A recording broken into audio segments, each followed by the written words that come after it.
Good afternoon.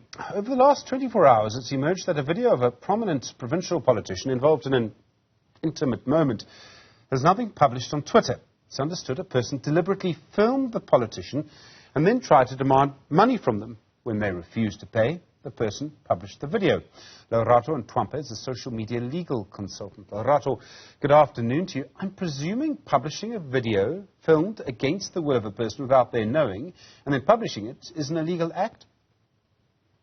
Good afternoon, Stephen. That is correct. So consenting, obviously, to being filmed in a sexual activity does not extend to, putting out that content that was just for the two of you as people who are together in an intimate moment. So the minute that you publish something that is intimate or something that is a video or an image without the person's consent on a social media platform or on the internet or even via WhatsApp or other mediums without the consent of that person, you are actually committing a crime in terms of the Film and Publication Amendment Act as well as the Cyber Crimes Act. What kind of punishment would you face for doing it? So with the Films and Publication Amendment Act, if the person posts the picture is identifiable, so if I can identify that it is indeed Lerato on the picture, then you could face a fine of 300,000 rand or face imprisonment or even both. If it's just a picture where I can kind of see that this is somebody that I might know, but you're not really sure about the identity of that person, the fine can be 150,000 rand, and also you could face up to 2 years in prison. In terms of the Cyber Crimes Act, you can face up to 3 years in prison, and the fine has not actually been established. But in this case, she can also, can also sue for extortion and also make sure that the person is charged for extortion because the person obviously asked for some sort of money or monetary value before she could post before he could post the images. So if that is another legal recourse that she has, suing for extortion, in the social media streets we call it sextortion because it obviously involves sexual harassment or revenge pornography. So we have the law on the books, and it's relatively new law, I think, Lerato, if I'm right. Mm-hmm. Has anyone actually been convicted for doing this? I mean, is it really going to happen? Yeah, it happens. So previously, before the law obviously came into effect, we were using another law called Protection from Harassment Act, and courts actually have gotten people either arrested or either gotten a fine because of that kind of conduct. In other instances, we've had courts who've actually ruled that they want to actually get the devices because it doesn't really settle the victim that you will delete the content. So there is actually case law where courts have actually asked for the video or they've asked for the laptop or the cell phone that was used or that has the content so that it is in their control and the victim can have some sort of, free will or feel comfortable. And it's a very, very sad thing, revenge pornography because it causes more, sexual harassment on social media because people just seem that, oh, okay, she's comfortable, and then it leads to unsolicited content. It can also be, very unsafe, especially if your personal information was posted with the content of that sexual nature, where people can come to your job or come to your house because they feel that because you've portrayed yourself in a certain way, that means that you're behaving a certain way, and it could obviously cause serious harm for the victims. All right, Lerato, I've got a couple of sort of quite legal questions around not the person who does it, but everybody else. So this was on a social media network today. Firstly, if someone clicks on it, knowing what it is, and then watches it, are they breaking the law?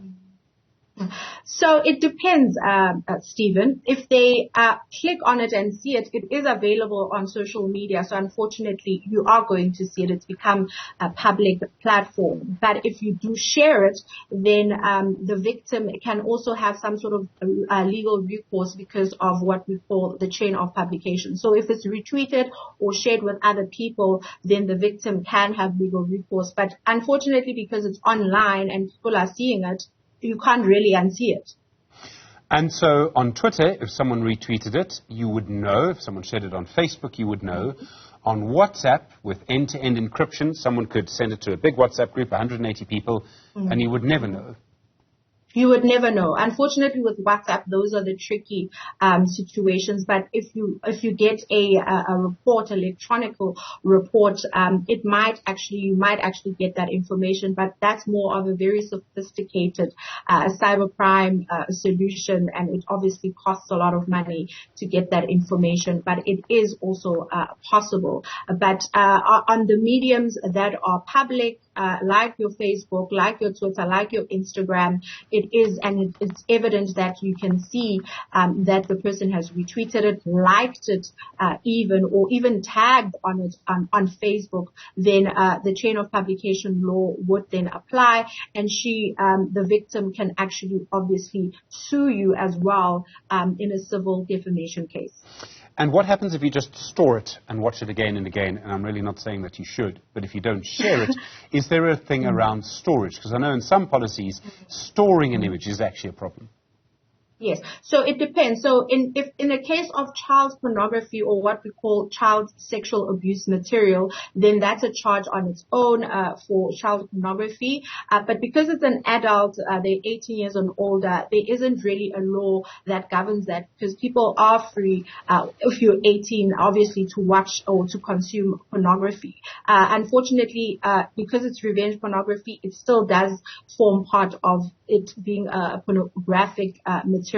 But if it's a child, then it's a different story, because then the person would either be charged for possession of child pornography. They'd also be charged with distribution if they send it to other people, if it concerns a child who is less than 18 years of age. I would imagine, if you consider in this particular case, this person's life is probably never going to be the same again. And that in many cases, that this has happened where someone has tried to extort money and succeeded. It might have happened far more than we really know because of the sort of public shame of it.